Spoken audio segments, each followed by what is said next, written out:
Vamos a contemplar ahora lo que fue la Puerta de Toledo. Por algunos apuntes hemos podido hacer esta representación de lo que puede ser que fuera, ya que no podemos confrontarla.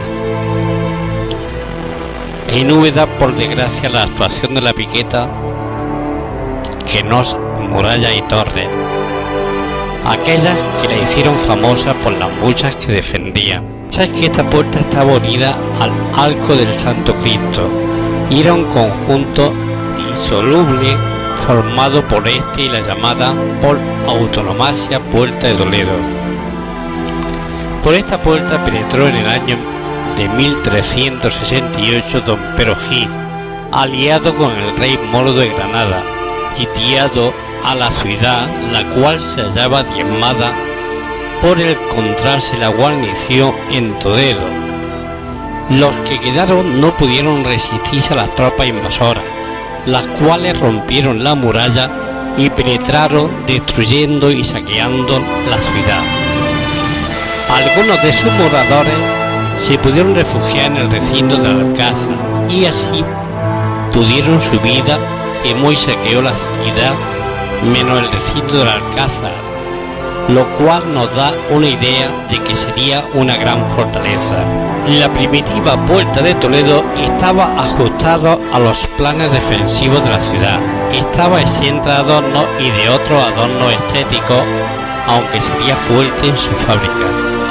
La primera referencia que se conoce en el archivo histórico de la ciudad data del 17 de diciembre de 1526.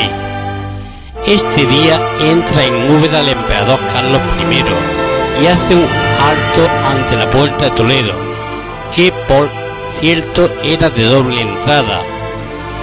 De ahí que en muchos documentos no se hable de los arcos de la Puerta de Toledo, pues la noticia rigurosamente histórica dice: y estando su majestad entre las dos puertas de la plaza de Toledo. Así que sí se sabe que esta Puerta de Toledo tenía un arco y estaba coronada por un murallón con almenas para defensa del recinto.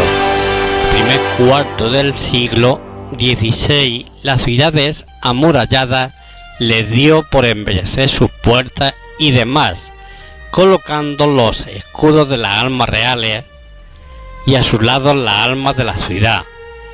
Coronaba esta puerta una hornacina dedicada a San Juan Bautista y nichos para las imágenes que así dan más belleza a sus puertas. La Puerta de Toledo tenía un arco hacia la Plaza Alta y enfrente de la principal la puerta o arco del Santo Cristo del Soldado. Nada de recodos, pues no hubiese sido posible la circulación rodada. Vemos en estas fotos son las que ocupan parte de la muralla y de la Puerta de Toledo.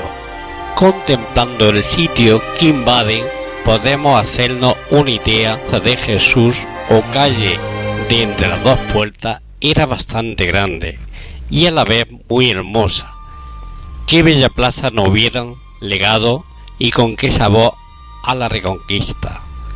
Todas las casas que estamos viendo sobrarían si se hubieran conservado la foto del croquis que vemos. Hemos de resaltar fundamentalmente dos aspectos. Primero, la disposición en acodo de los huecos, nada sorprendente, ya que ello es propio de la estrategia defensiva de los recintos fortificados.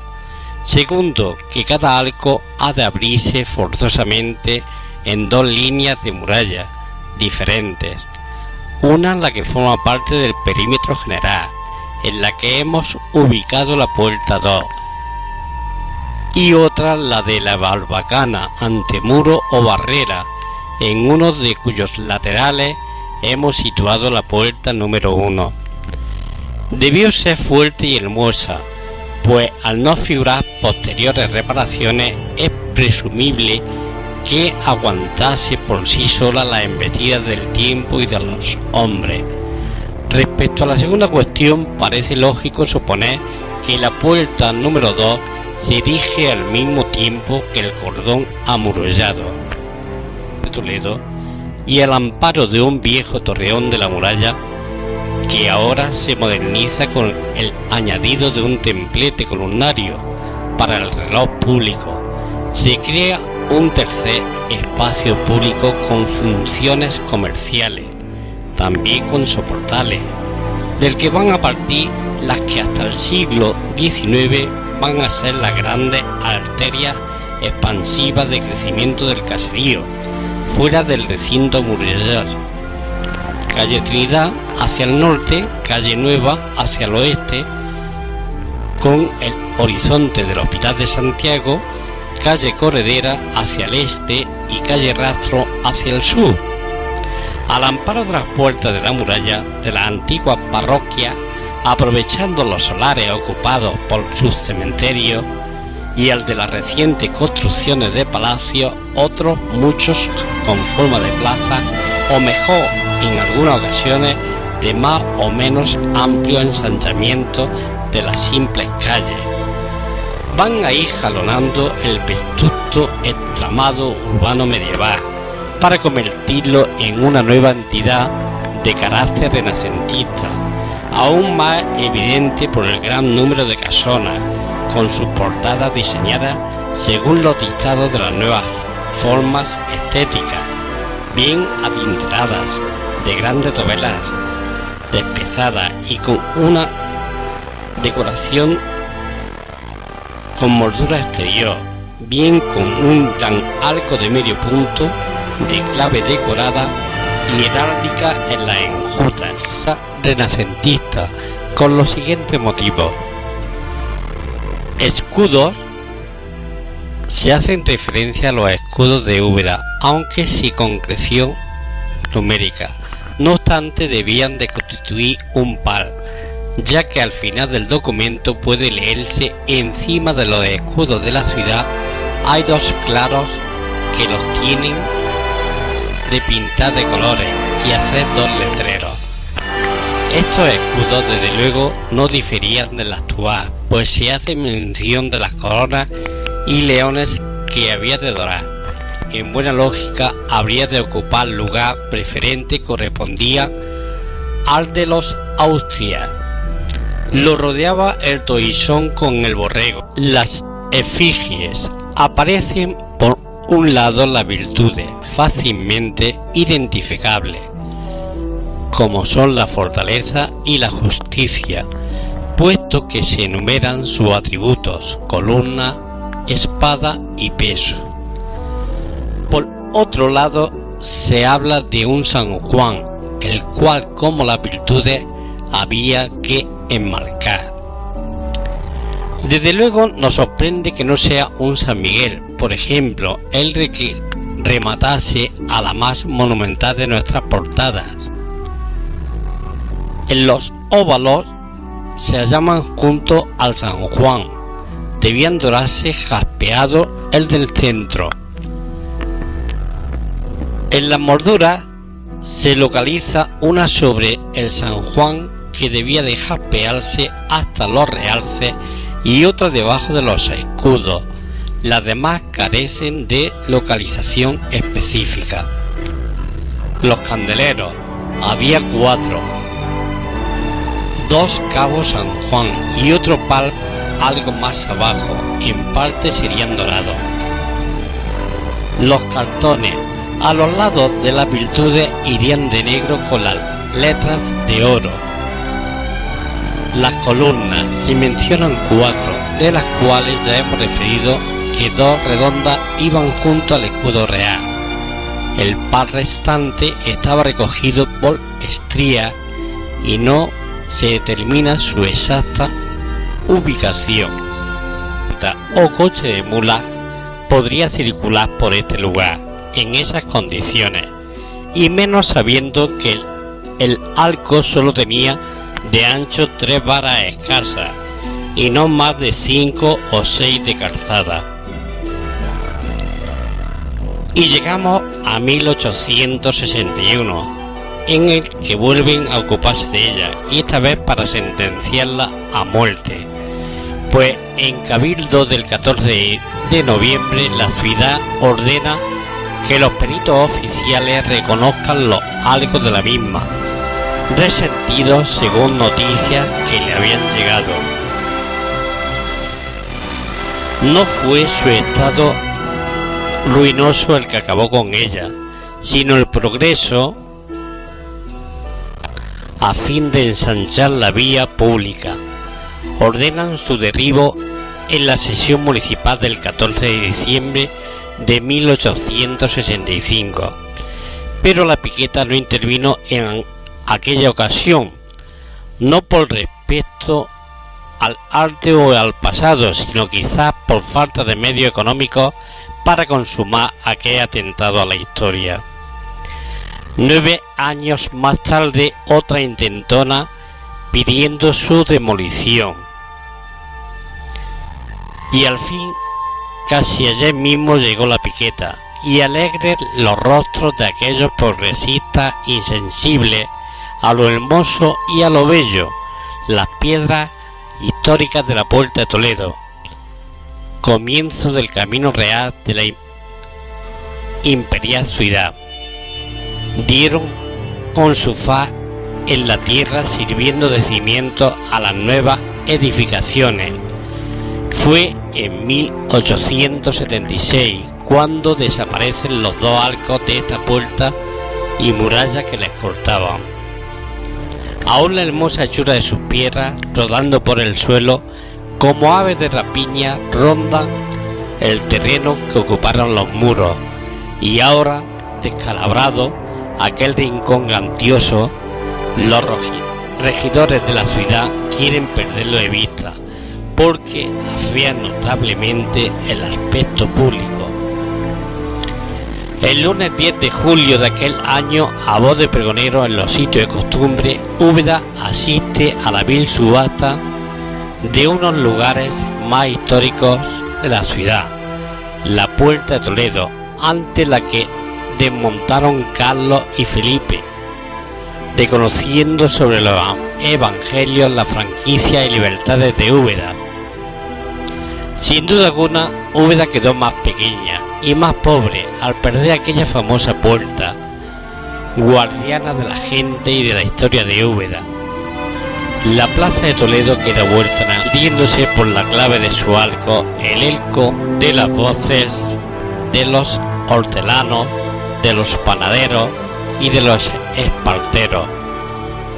En que el reloj de la plaza dobló a muerto la primera noche que pasó solo, no de menos a su puerta. Él ya quedó desamparado. La calle entre las dos puertas. Evidentemente el espacio encerrado entre los muros de la Barbacana eran propiedad del municipio. En un momento dado, quizás tras la conquista de Granada, el concejo va autorizando particulares que tomen ascenso parte de su suelo con objeto de levantar en él establecimientos comerciales. Aquí pues está el origen de lo que habría ser la calle entre las dos puertas, y que hoy corresponde al tramo que une las plazas de Andalucía y del Doctor Quesada. En un principio parece que este tramo se le conoció como Callejón de la Barrera. Sastierna estaba desprovisto de edificaciones adosadas, pues de lo contrario sus moradores hubiesen sido empadronados en la parroquia de San Pedro, a cuya jurisdicción pertenecía ese lado. Bien entre las dos puertas, bien en los paramentos externos del perímetro amurallado, se levantaron desde el siglo XVI al menos diversas construcciones relacionadas con la idea comercial de la zona. Una de ellas fue conocida curiosamente con el nombre de bóveda, que tal bóveda consistiese en una especie de tenderete cubierto bajo el cual no solo montaban sus negocios, sino que incluso vivían, según puede traducirse del texto. Entre tiendas de la zona hemos de destacar también la escribanía, es decir, los bufetes, donde los escribanos legalizaban las transacciones comerciales recién apalabradas en los alrededores. Curiosamente, todas las tiendas emplazadas en las inmediaciones de la Puerta de Toledo y pertenecientes a los propios de la ciudad solo podían ser alquiladas a mercaderes de paños, seda o escribanos.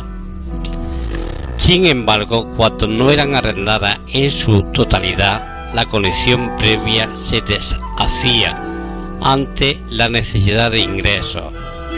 Tiendas de entre las dos puertas pertenecieron a los bienes de propios, luego pasan al mayorazgo del deán Ortega, que las vinculó, que a ambos lados de la capilla de la Virgen de los Remedios existiesen casas tiendas. La capilla del Santo Cristo. Junto a la más interior de las puertas de Toledo se rendía culto a una imagen de Jesús, que en un determinado momento recibió el título del Santo Cristo del Soldado. Su exacta localización nos la brinda Ruiz Prieto. Gran nicho y arcada que había encima del arco de la segunda puerta de Toledo, mirando a la que aún se llama Plaza del Santo Cristo. Representaba una imagen de yeso de mediana talla, perteneciente a un crucificado que por razones ignoradas se llamó del Soldado. La capilla estaba situada donde hoy está el comercio de tejidos Robles. Como quieras que fuese, el hecho es que en 1677 la ciudad acuerda hacer un tejado sobre la capilla, donde está la imagen del Santo Cristo, de entre las dos puertas, para guarda y custodia de los bellos adornos y que quede con más decencia su divina majestad. Era muy bella. En ella se daban títeres y demás espectáculos con muchos espectadores.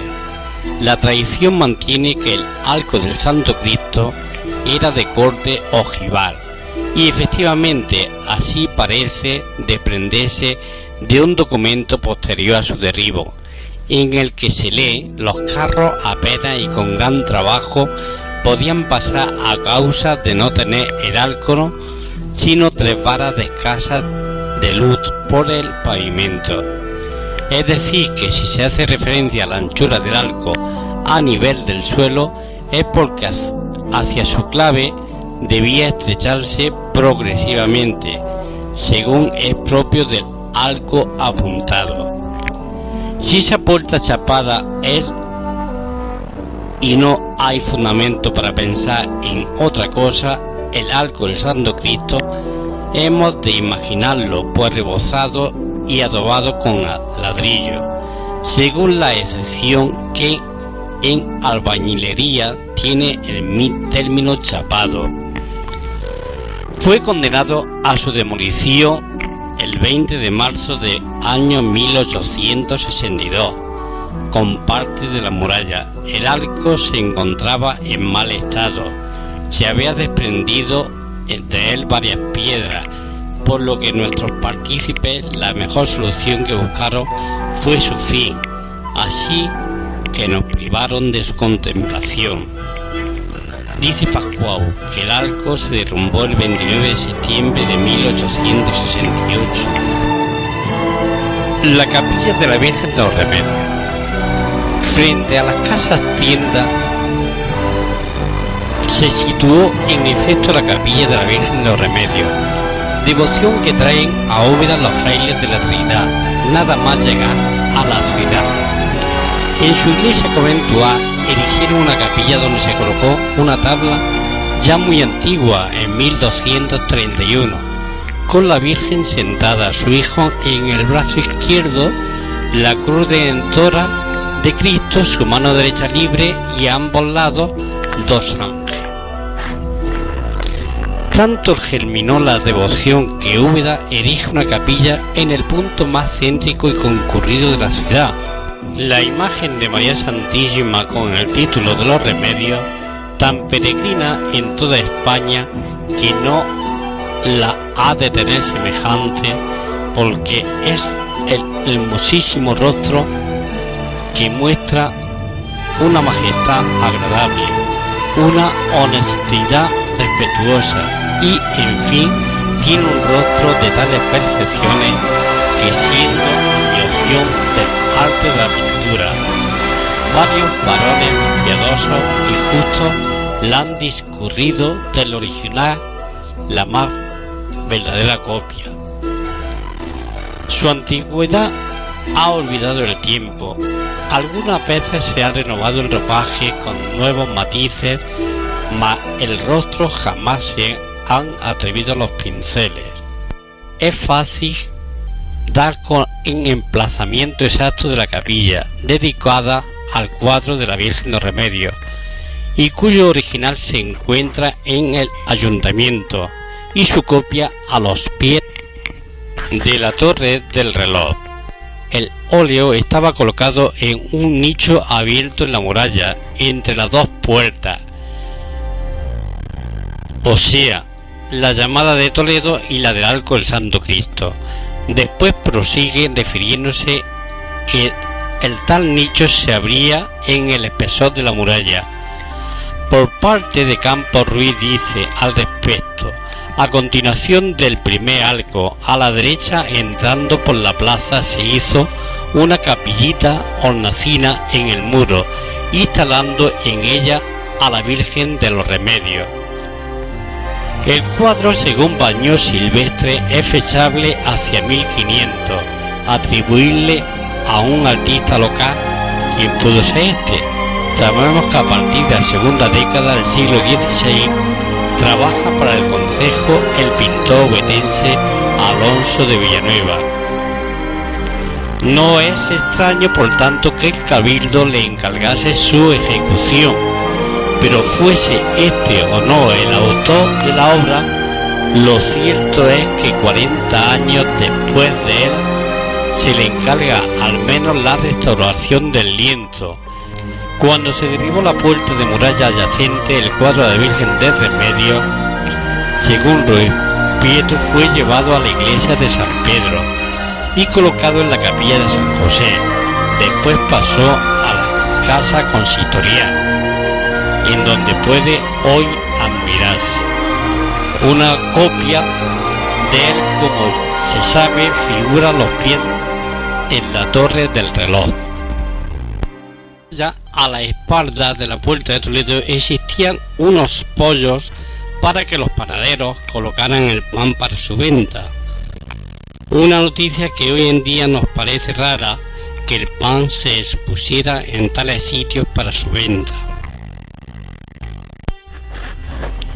Este cuadro, aunque ya lo hemos comentado, es de gran relevancia para la ciudad, ya que ante él han jurado los fueros, los reyes y demás mandatarios que han visitado la ciudad. La visitó el emperador Carlos I, jurando los fueros, privilegios que sus abuelos, los reyes católicos, habían concedido a la ciudad.